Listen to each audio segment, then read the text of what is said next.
nje hapo kidogo, anafanya interview ya KBC only for 5 minutes, alafu arudi. Wale ambao wako kwa TV tunawauliza, tafadhali tuwekewe namba ya kutuma msaada wetu hapo chini.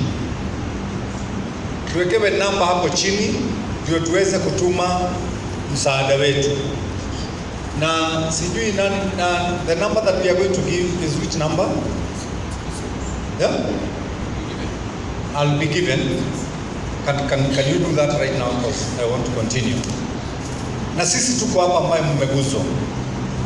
Umeona huyo mzee sasa amesimama akiwa kama kijana.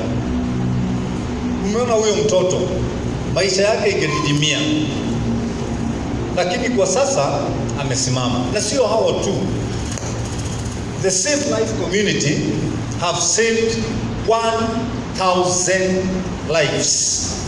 1,000 lives. Hawa ni zaidi ya washirika wa pasta huyo ametuombea. Haki ni zaidi. Hawa kama tukiwaleta hapa, hata hakuna watu wengine wangekuja isipokuwa wagonjwa ambao tumesave. Save Life community